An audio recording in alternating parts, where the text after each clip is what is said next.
What's up, dudes? Welcome back to another episode of Rhomas Men's Team. Pretty simple. We are a group of guys helping each other make progress towards each other's goals. If you're new to the channel, awesome and welcome. If you want to help support the channel and join our pro team, head over to rhomasteam.com/pro, where you can contribute to us on a donation basis. We also give you access to exclusive content, mastermind groups, etc., etc. So anyway, hope you enjoy this episode, and we'll see you on the team.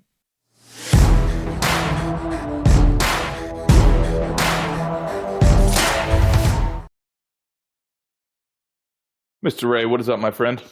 Hello, Wes. Life is good up here in Canada. How about where you are? Southern California, always good, my friend.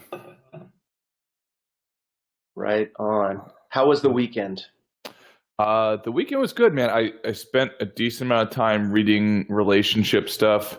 Had a therapy session with my on Friday and gave me some pretty interesting topics to read about. One thing I was not surprised with, but I'll give you the topic. So basically, we had a meeting, and one of the discussions was like, hey, what should be the protocol for voicing anything that's not an emergency, which I thought was really interesting. Because a lot of people, what they want to do is they want to say, oh, I feel a certain way right now, so I want to talk about it right now. The problem is on the other side for the partner, that can feel like you're kind of walking around a landmine situation where you don't know at any given time there could be a problem. And it's not the time, it could not be the time and space to be able to solve that problem. So what the therapist recommended, and I really, really appreciated it, to the point where I slipped her a 20 after the meeting. You're kidding. No, I'm just kidding. Can I do that? Yeah. When you have a problem in a relationship, it's best to have a predefined time, so in the calendar, where it's a relationship check-in. At least per this therapist, which I thought was amazing. And the objective is to write down any concerns, and then you bring them up during the relationship check-in, and there's a protocol to do that. So I thought that was absolutely outstanding. Like, I am fully on board, because oftentimes if there's not that sort of protocol, it can just get hectic. You can come in on a Tuesday at 8 p.m. after work, and then you have 3 or 4 items that you weren't aware of that you now have to solve. And then it can turn into an argument. You're low on, right, your energy stores and all that kind of stuff. So what are your thoughts on that? I think that's wonderful. I just got off the phone with a friend of mine who's going through a challenge right now. Both him and I are kind of like taking a step back from our marriages, not divorce, not separation, but just kind of like creating some breathing room in our marriages. And this is something we faced, right? Because like a breathing room requires like a bit of separation, a bit of independence, a bit of like to create sanity in an otherwise toxic relationship. Good morning, Larry. And, good morning, gentlemen. But when you're in a relationship, and probably a toxic relationship, like you feel like you can yell at the person over anything, or you have to yell at the person over anything, or perhaps all the resentment and contempt and drama causes you to yell about the smallest thing, right? Because you're not yelling about the fridge door being left open or the milk being left on the counter, right? What you're yelling about is all that baked in contempt and resentment. So I love the idea of, and I mean, I don't know how this is going to be received by your intimate partner, but if they voice something to you that's not an emergency, like, I think we should probably have a script as well, right? Of like, this does not sound like an emergency. I mean, it's just pouring gas on the fire the way I'm about to phrase it, but like, this does not sound like an emergency. Can I suggest like Wednesday at 4 p.m. to discuss this or something? Well, that's what I was worried about. Larry's like dead man walking.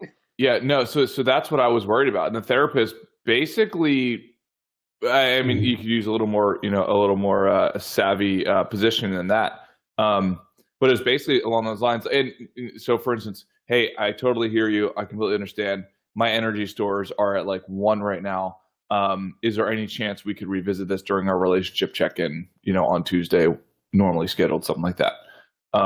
This is what the relationship therapist recommended. And apparently there's several books that recommend the same thing. Larry, what are your thoughts? Well, just because some people say it a lot doesn't mean it's the truth. One of the challenges in relationships is not being able to be heard.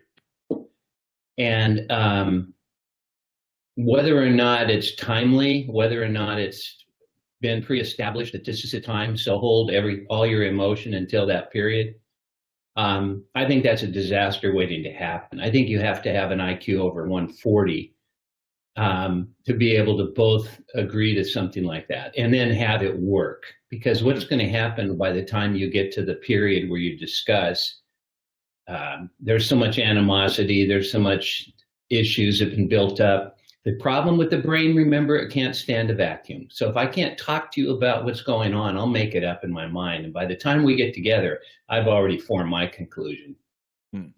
So now I want to hear what you have to say about that is basically what can take place. So I just want to throw that out to kind of get things rolling a little bit. Yeah, no, it's a great point. So, and I see both sides for sure. Wes, may I? Yeah, please. Counterpoint. Okay, so Larry, so rather than, okay, I'm shutting you down. We can talk about this at 4 p.m. Yeah, be an adult. Wes, what do you think of like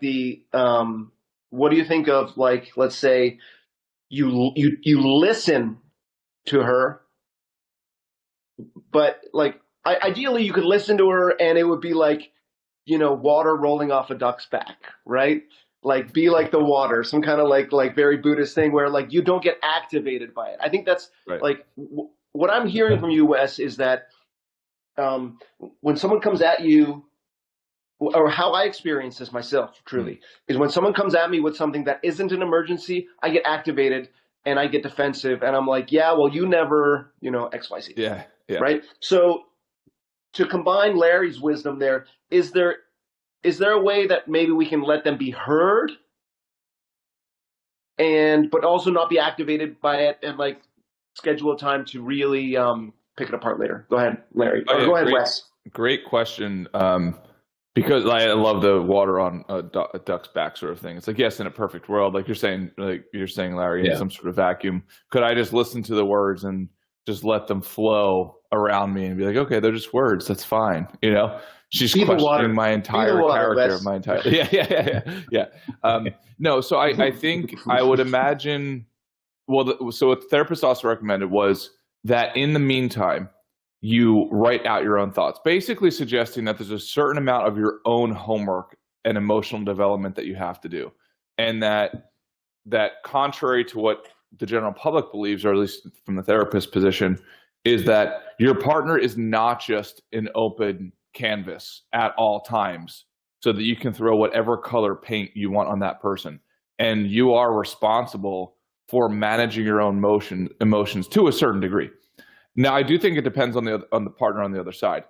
But if the partner has a tendency just to say, like, it's open season, literally no matter the time. So, for instance, we talked about sleep, and she established ground rules. No talking about anything that's serious unless it's an emergency after 9 p.m. She said because just the brain is just not physiologically set up to be able to handle, like it's currently in its shutdown mode to go to sleep. So this was her opinion. Larry, I'd love to get your thoughts on it. I happen to, because you guys know I crave structure. I'm a huge fan of this. And I could tell you anything else except for like a structured path like this is not workable for me. Like I can for sure try to become that Buddhist monk, if somebody throws this kind of stuff at me at 10 p.m. at night, but I now have decades worth of experience of like, and I'm giving it a fair shot. It's just not workable for me. It's not possible. Structuring a relationship is like structuring water. It's got to have. You can put it in a cup. Exactly. It's got to have parameters, and I haven't heard any parameters. I haven't heard what we've established as what we want out of the relationship together and how we want to be together in the relationship. Because if we haven't established any parameters, then it's what Wes wants, or it's what his wants, or it's what Larry wants, or what his wife wants.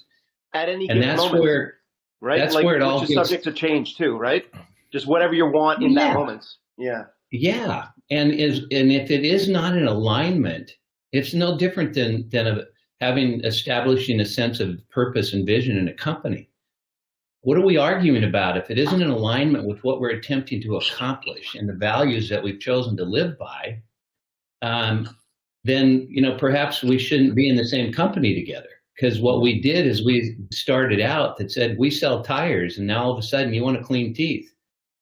So, I get that, but didn't we agree that this is how we wanted to attempt to grow together? And most couples don't start out that way. They go to counseling because there was an issue. Mm-hmm.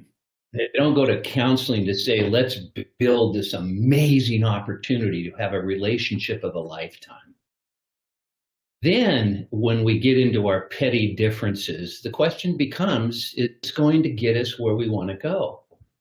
No, but I'm feeling a little not heard right now. Okay, what's going on? Because trust me, the moment I have to wait, they have to wait. You've just said, let's be real clear, you're number two. Yeah. And my job's one, or I'm one, or watching the game's one, or whatever priority doesn't allow you to listen, because that's where it starts to build into this thing that there's no way we can handle it and manage it. Mm.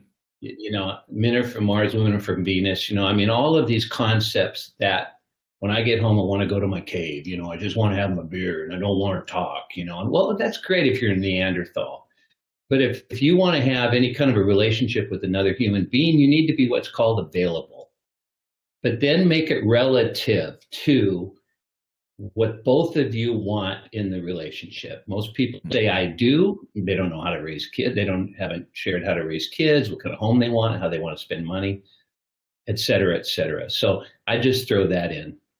Oh, Larry, I completely agree with you. And just so everybody knows, that's the exercise we're working on, is developing goals, and the developing goals value system. This relationship therapist is a Gottman specialist as well as an ACT specialist and CBT. We tried specifically to kind of look for that trifecta in there. And then she's giving us a protocol to be able to navigate conflict, as well as kind of like a script within the conflict domain. And then also, from my understanding, and Larry, this is not to say you're wrong, like I want to know everybody's opinion on this. Brene Brown gave an interview to Tim Ferriss, and they were talking about the same thing, like relationship check-in.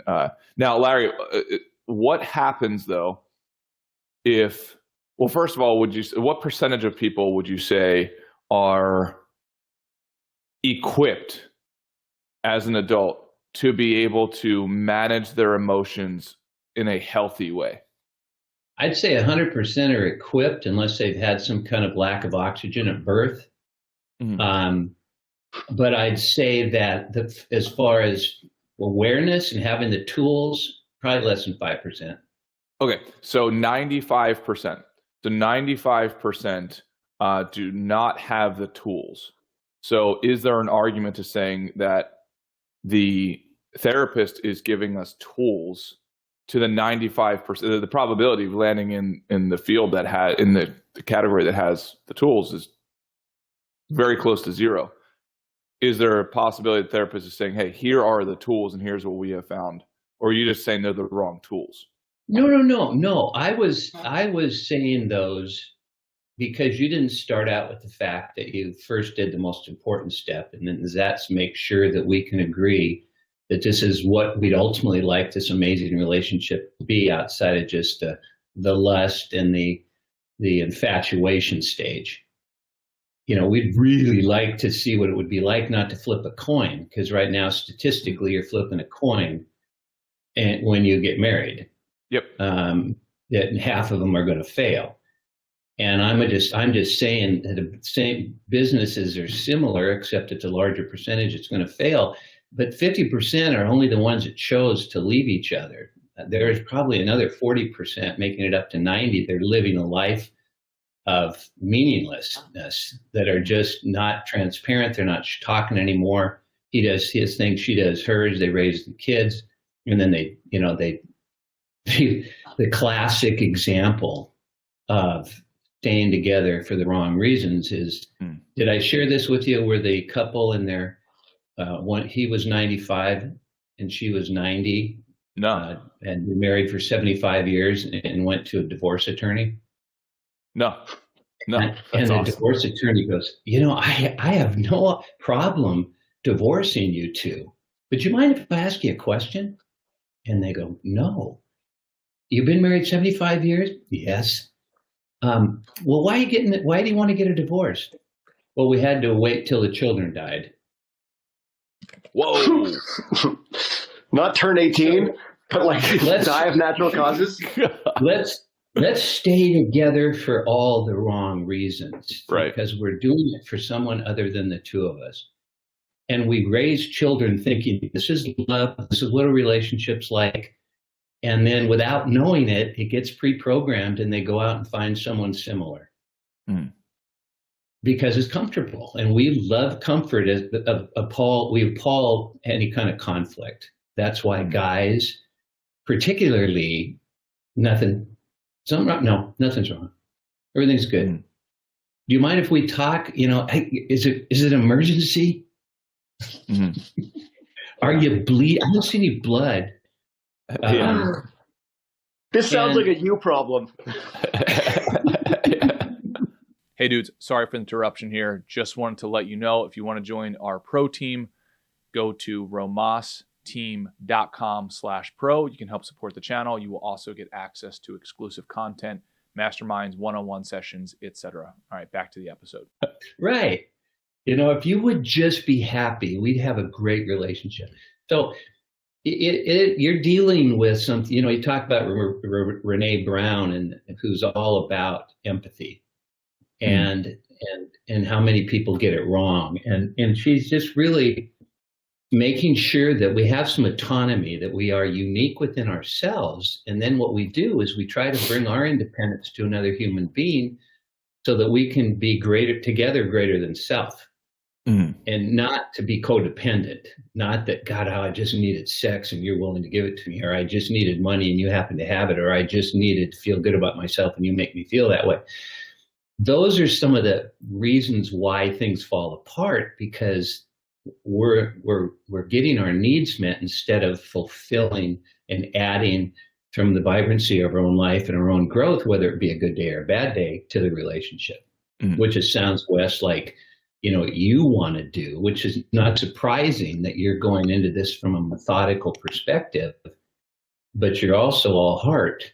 And so, you're bringing both of them to the party, which sounds like, you have a greater chance of longevity in the relationship until the two of you decide, hey, we're just not enjoying each other's company anymore, even though we both have the same goals. But that's something else.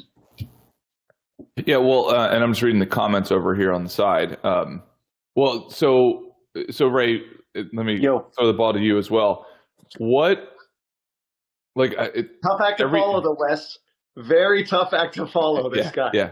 Well, so for instance, like the 95.5, right? Like if we delve deeper into there, most people, in my opinion, I agree with Larry. 95% of people do not have the tools. So there's some sort of gap there where if they don't have the tools and are not committed to onboarding the tools, does that mean that 95% of people should not be married? Or does it mean that, hey, we should get married and we should commit to onboarding the tools, such as this tool that we've put on the table today, or maybe other tools if that doesn't work?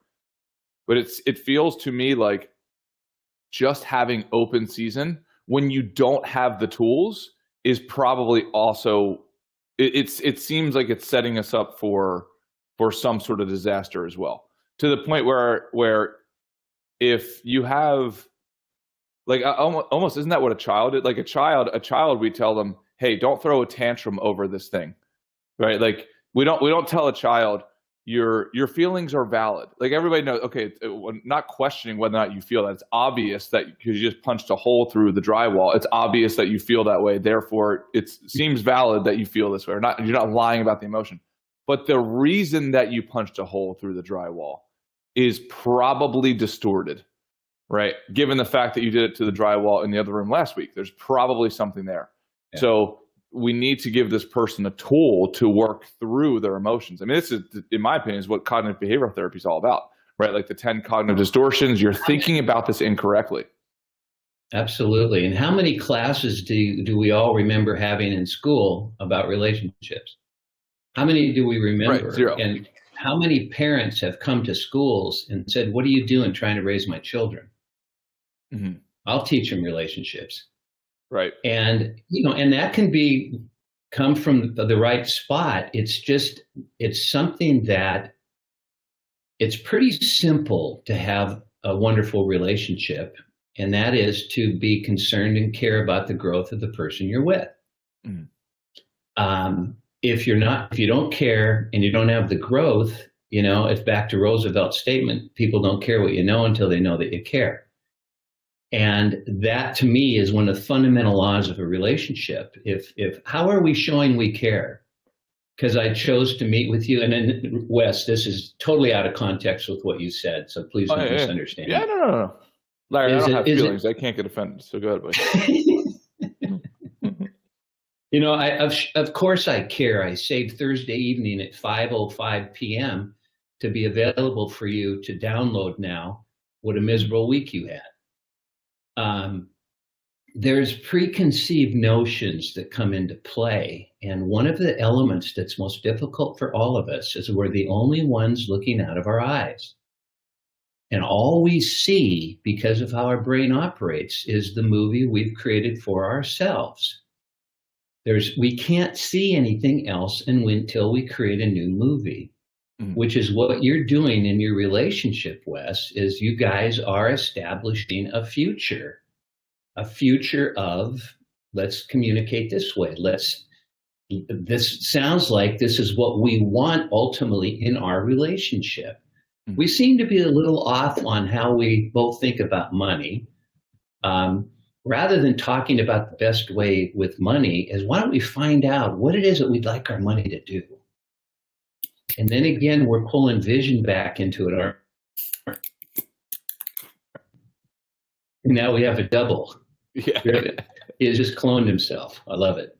That is an art within itself. So that's right. Anyway. So Ray, what are your thoughts, my friend? I don't know if you're still on here. Ray, can you hear us? Okay. Ray, just chime in whenever you have a chance. So Larry, what happens, for instance, in your opinion, is there a limit to the volume? And by the way, I'm not saying this is my personal relationship, but I know it's been a pattern that I've been in the past. What is there a limit to the volume or the frequency of complaints? So, let's say if we were objective, right? Like, hey, this seems like a you thing, not a me thing. And we're now going on 15 days straight of complaining, but because it's an open season, anytime I'm in the room, then I'm here for you. Let me listen. It's like, at what point, like what would be I mean that sincerely. And I think a lot of guys, and in fact, guys that I know right now have gone through what they would tell me is that same exact thing. And what would you do there? What's the protocol? Well, first off, I would ask, why is there complaining? That would be my first question. Mm-hmm. Why is it that when we get together, all we do is talk about what's not working? So that's flawed right there. Totally agree. Completely agree. Generally, we're complaining about a lack of transparency.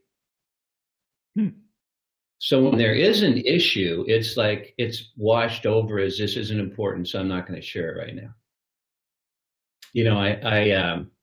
I told her I loved her, and she said, "You too." And I didn't get the feeling that it was really genuine. So now I'm pissed. And she says, "Is there something wrong? You sounded a little quiet at dinner." Nope.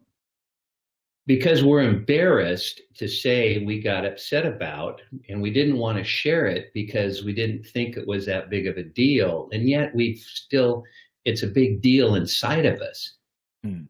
And that is probably one of the most difficult things, but easy to overcome, is what does it mean to be transparent? So there's where blame comes from. There's where I have to listen to the complaints. I think you used the term complaints. Mm-hmm. I would go, what's not happening? You seem to be upset with, instead of every time we talk, you're complaining. Mm-hmm. Stay away from generalizations. Stay away from forever, starting it with every time. Oh, yeah. We want to create defensiveness in somebody, say, well, you're always. Yep. But that's our own defense mechanism that's coming across like that. So it's really kind of basic, and it's if am I ready to have a relationship to begin with? And what does that mean? Well, how's my relationship with myself? I mean, if we're really going to get down to the core of this, if I can't enjoy being with myself, now I'm going to bring another person in and think it's going to work. Right. Yeah. Well, so let's go down that road. And Ray, something happened with the disconnection. I'm re-inviting you, bud. So if we go down that road, what would make somebody qualified to be in a relationship? Who are you asking? Actually, yeah, Ray, let me push this over to you. If you yes, have sir. to guess, because if we've already stated that, going off of, let's say, Larry's assumptions, and I agree with them, that 95% of people do not have the tools. Stop right there. Yep. That just means to me that 95% of men out there would benefit from this conversation. Totally. Now, whether we can probably come up with a handful of reasons we think why that's not the case, right? On TV, in magazines, on social media, these kind of conversations don't sell ads typically, right? Correct. What sells ads? Conflict, right? What works on reality TV? Conflict. What works in superhero movies? Conflict, right? And so what we're talking about is, we're talking about the unsexy, healthy conflict, right? Where you have that argument with her, but you say, why do we argue every time we're trying to communicate? What's not happening? I love that, by the way, Larry. Yeah, it's a great script. You're not engaging in the, well, I always do this and you never do this, right? But it's it's trying to let her be heard, but also trying to intercept this kind of shooting war. Yeah. Right. And also, Ray, exactly. Be careful not to say, oh, how have I let you down? Thinking that somehow you participated in the challenge they're facing. I've made that error, dude, in my scripting, where I'm there you go again, being disappointed, and she's disappointed again, right? And so, which is, and then the final is in me. Yeah, right. It's ultimately in me.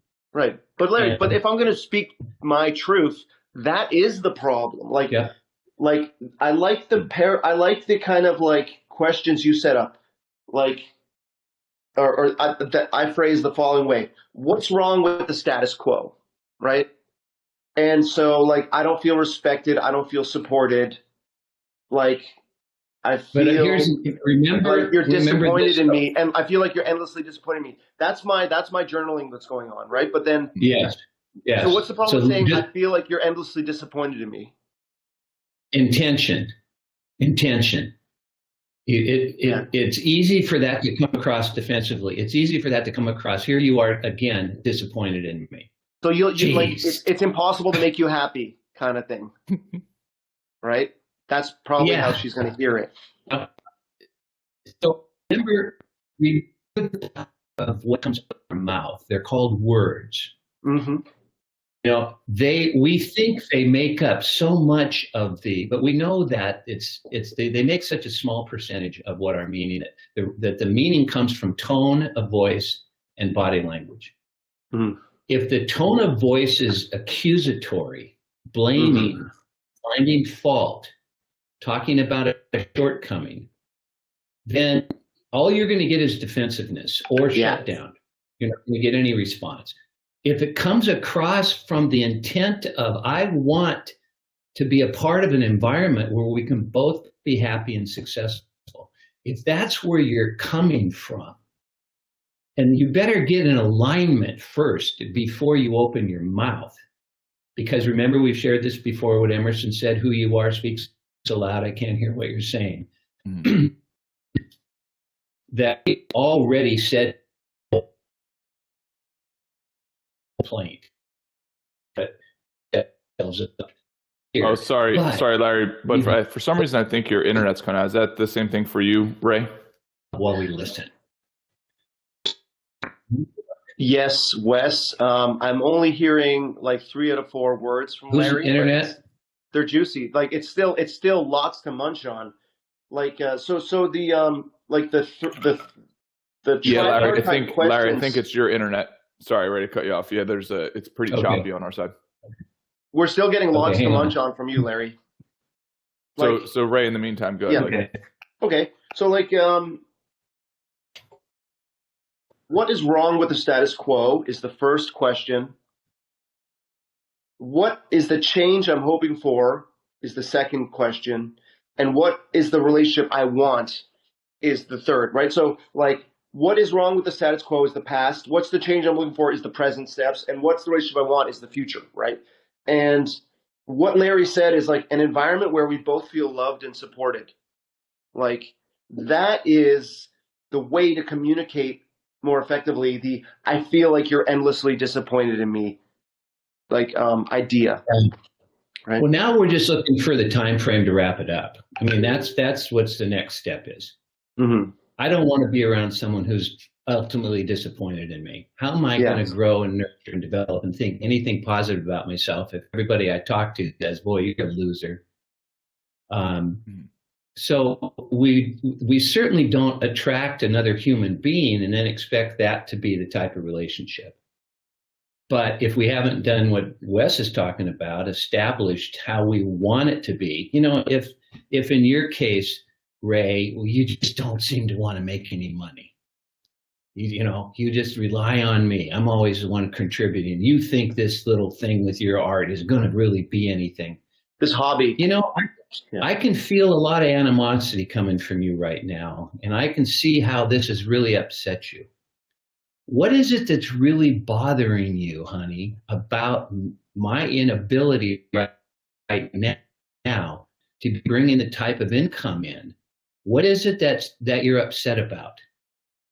You follow me? You've got to extract yourself from being attacked and make sure that it's a battle you want to be involved in to begin with. You're assuming here's the money again. I've got this fanciful dream, but it's not really fanciful. It's really where my passion lies, and you got this little yin yang going on. And so now I'm being attacked again because there's a part of you that wants to contribute financially. And that hasn't happened to the degree you want it to yet. So it kind of opens up just a little fissure in your psyche. Insecurity. Yeah. Well, we're all insecure. I mean, that's just a given. Know that everybody comes from that. But now it's like, okay, with our flaws, with our weaknesses, what it ultimately is it about that would make such a difference? We still have light over our head. We're still warm. And are you not happy with what you're doing any longer? No, I really like my job. Well, what is it? Well, Ray, you know what it is? It's just, you just don't seem to have any time for me. You just always seem to be preoccupied. Now there's something that you can work with. It's not about the money. Money is a symptom of something else. And we've been brought up to fix the symptom, not find out what the cause is. We've been brought up to do that, to quickly react with, I figured out, I know what it is. It's the damn money again. Right. So, for whatever that's worth. Yeah, Larry, outstanding. And so for guys like me and Phil who are trying to take our careers to the next level, or trying to transition into something. And there's lots of guys on this call who are in some version of that journey, right? Trying to up their skills, improve their job, change job, get a job, whatever there is. Like, is there a conversation we should be having or could be having before that process or during that process with our intimate partner to kind of like short circuit some of these kind of negative feelings? Now, what is your wife's name? Yep. Okay. If I was bringing in a lot of money, would there be anything that I'm currently doing that would still be bothering you? And not, excuse me for saying still, would there be anything that I'm currently doing that is not creating an environment where you feel loved and valued? So now what have you done? You've overcome the money objection, right? You've taken that off the table. And now you're asking for something that you have the opportunity to grow about. You didn't wear your hair the way you wear it. Well, you know what? I really kind of like the hair the way it is. Is that going to be a deal breaker for us? Or you shave your head, or you do whatever. Have more like a Larry haircut, whatever happens. Did I break up again? No, we got the salon discussion like crystal clear. But yeah, it is breaking up a little, Larry, just so you have some feedback on your side. Wes, sorry, Ray, go.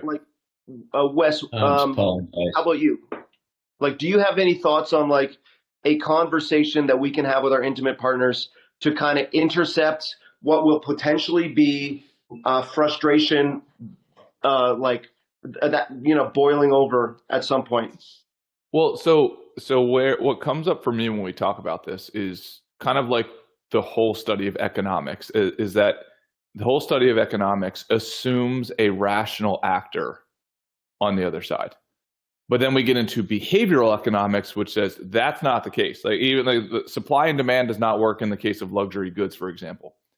So and if we are starting off with the premise that 95% of the people are deficient, like what does Ray do when the complaints are coming fast and furious and every single day? And it's like, hey, I received the feedback yesterday. I haven't been able to make $1 million between 16 hours ago and right now. So I don't know why we're revisiting this right now. Like there's got to be some sort of like self-work. And if we look at those cognitive distortions and kind of behavioral therapy, like what if the person keeps on saying universals? Like it just won't stop. It's like, look, at some point I feel like you got to say, you have to go and do your homework before you bring this to my table. Or like the relationship is not going to work. So I understand like that as well. But is there a middle ground of saying, hey, the relationship could work if you went and you develop some ground rules for yourselves? Because I think as men, all of us on this call, I think would be willing to say that we've worked on ourselves a reasonable amount, and that if there's a problem that happens in our lives, the people at the front line would be us. So we're going to try to solve that problem or process it before we go and put it onto other people. So by the time it gets to somebody else's table, it's already been filtered a bit versus no filter at all. Ray, I'll throw that over to you. What are your thoughts on that? And then we'll head over to Larry. Yeah, like if I can and in fact, if I can just kind of like repackage what you said, Wes, like the way I would say it to my intimate partner, or the way I would say it to you as like a more refined version of the problem is like, we're in a situation here where you want me to succeed, I want me to succeed, but I kind of feel like what you're doing right now is like setting me back, right? Like the worrying or complaining or whatever it is, like, and this brings me back to your friend who thinks he's depressed, right? Like, he felt a pang of depression as a result of a tough conversation he had with his intimate partner, if I'm not mistaken. Yep. And so he was injured by that conversation, perhaps not depressed, Mm-hmm. right? So like when these conversations and these heated conversations about a man's ability to be the provider, like Larry said, these really have a way of injuring our self-esteem, right? Or like questioning our manhood, right? And so what I suspect your friend he was injured by something she said, even if what she was kind of like calling out is something that he wants to improve as well, or is trying to improve as well. Right. Yeah, and Lucas's comment in the chat is great. Is just walk in and express frustration while your significant other is trying to relax. Yeah, like that's kind of what I'm talking about. Is that there needs to be some sort of, well, my hypothesis is that it seems reasonable to establish where there's time and space to not have to deal with conflict. Right, like if it's not an emergency, again, of course, if there's an emergency, you deal with it right then and there. But, and I know we kind of jump to, okay, on a weekly basis, you can only talk about conflict Tuesday at 7 p.m. to 7:30. That's it. I don't care if it's daily. Okay, every day, here's a check-in. 5 to 6 p.m., check-in. But 7 p.m. and onward, like no conflict. Like that's on you to manage until the next whatever check-in is. I don't care if the check-in is every other hour. But if there is no safe ground, right, then like what's going to force a person like me to do is like, all right, then I'll just go stay at a hotel every once in a while if I want to guarantee myself some like no conflict zone. Larry, and even if not literally a hotel, you can stonewall or disengage. Yep. Right, which is not ideal. Yeah. Yeah, Ryan over on the in the chat is saying tabling conflict is an amazing tool. Again, I agree with it. With like, what do they say? It's everything in moderation, including moderation, sort of a thing. Yeah. Well, what we're talking about is healthy conflict, right, Larry? Yeah. Yeah, Larry, yeah. Your thoughts? Well, I missed about the last 5 minutes, but I apologize for the internet challenge. You got that Philadelphia internet, but I know all about that, man. You're Cricket talking wireless. to a guy that's had experience with divorce. I have this is my third marriage, and the first two, I believe it just became to the point where, hey, we both had different expectations. We both made a mistake, and I do agree that sometimes there's no resolution. Sometimes there's no talking yourself through this, but there's a better opportunity of being successful at it if when you're in dealing with conflict or you're trying to make things better, you're not trying to get your way. Does not mean you are acquiescing to their way. It simply means that at least you're not the part of the problem now. You are part of the solution, because you're looking to truly find out, is there enough admiration for each other's soul that we want to work our way through some of the, I wouldn't use this term, but they generally end up petty challenges that we're dealing with because somebody's not getting their way. And, you know, Diane and I will be 27 years this September. So, you know, even though there were a couple false starts and there were children involved and it's very painful and you wish that you'd gone through some of the things that we're all talking about right now before you got to that, I really probably would not have undone any of it. I think that that's where growth comes from, and that's how we learn is we have to screw up. And we also need to learn from it, though. And even with Ray out there, you know, on his own, kind of pondering what his future is going to be, and if it's, you know, how it's going to all work out, he's really got to keep in mind that he's being fanciful now, and he's imagining, and imagining is how visions are created. And so imagine a world that you truly want to live in. Imagine a relationship, you know, that's bodacious and over the top. I mean, don't settle for less. I learned this from Wes. You know, if you're going to go for it, brother. Don't limit yourself. If you think you can pull off 1 million, why not make it 10? If you can think you can be in shape, why not be in great shape? And whatever that, if you think of relationship, how about a great one? But start out realizing that we are bringing an inadequate, not having all the tools individual into any relationship, and we all are. And the so-called experts does not mean that their way is the way. It simply means that it was a way that worked for them. And maybe they have some followers and it worked for them as well. But what works for you? And that's what we find out. That's what experiences is all about. That's why we have experiences in our lives, is to find out. And ultimately, remember this. It's not about whether the decision was right or wrong. It's make a decision, then go about making it right or wrong. Mm-hmm. Love that. Yeah. And that's Larry, vision. I also, again, what that made me think of is, yes, 95% of us don't have the tools baked into us, right? Most of us have to. No, they're baked into us. Oh, sorry. Just not we're not aware of them because we haven't had them brought to our awareness. Yes. So we haven't taken them out of the package yet. Correct. Right.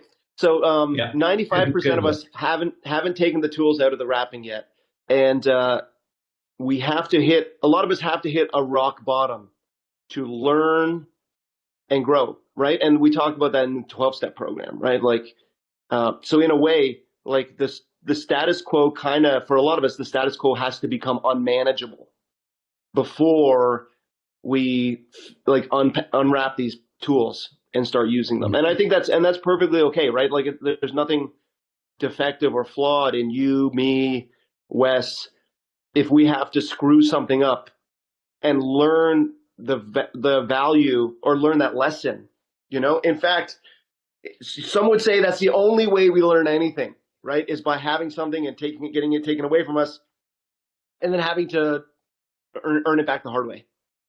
Well, if you think of God as the ultimate truth and call that cosmic consciousness, call that quantum physics, call it whatever you want, something greater than self. Remember, I've shared this in an earlier show with you guys, is that God gave us everything to be successful except one thing. And remember what that one thing was? No. Experience. And if you think about the fact that you weren't born knowing how to take a transmission out of a car, but you had the ability to learn. And so now some people have chosen to learn and they can do it, and other people have chosen not to learn and they pay others to do it. And that's about as simple as you can make it. We all pop out of the womb capable of having the greatest relationships. We can't even imagine them being great enough. That's probably our limitation, is we hold ourselves back because of past experiences.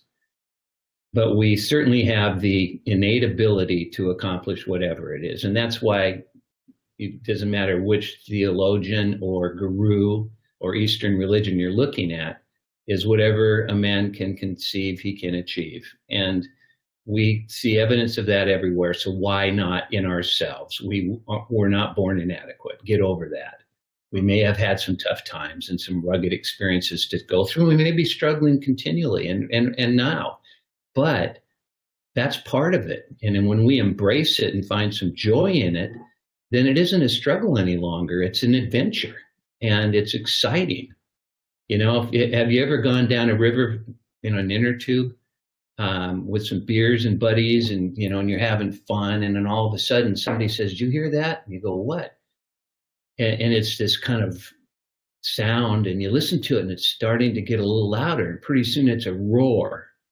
And all of a sudden somebody goes, "We're going off a waterfall." All of a sudden everybody's terrified. Well, but how about if you go, "Hey, do you want to go whitewater rafting?" "Wow, really? Yeah. What? Well, there's some 5s there. Oh my God. Are we going to have a guide?" You're looking forward to that roar. And that's life. Have you turned it into, "Oh my God, we're going to drown. Oh, she's going to leave me. Or I can't get a job. Or is it going to be an adventure where, well, that didn't work. You know, what can I learn from that? And that's what you guys and what you're doing here brings to all of us is let's make it an adventure. Let's get one step closer. Right now, you're living at your mom's. You're having an adventure. You have an opportunity now to embrace your mom, regardless of what kind of a reality you were brought up in, and let her feel a love she's never felt in her life while you're there. I mean, there's so many opportunities. Embrace them. Absolutely. Ray, Oh, yes. final, Larry, so much appreciate it. Ray, final words of wisdom here, my friend. Dude, why do I always have to go after Larry, man? Like, I can't top that. Larry, thank you for And you sharing don't need your wisdom. Thank you for sharing your wisdom with us. I love you, man. That's my contribution. I love you too, buddy. Larry, thank you as always. Ray, thank you as always. I am going to keep on going down this rabbit hole of trying to find the perfect structure for relationships. We will see. And the only reason I say that is because this stuff has been studied, and it's respectfully, it's not just it's one person's experience. Like if you look at the Gottmans studied thousands of relationships, so they're trying to uncover those patterns that are workable and not workable. Amen.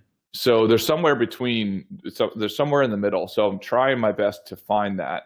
And hopefully we'll have some sort of workable, I hate saying formulas, but I can tell you this, every single relationship book I read, basically almost every chapter I read out of a relationship book, it's like, oh, I wish I would have known that 15 years ago or 10 years ago or 5 years ago. So I'm going to keep on going down this path, and then we will keep on having these spirited discussions because we are on the path of progress.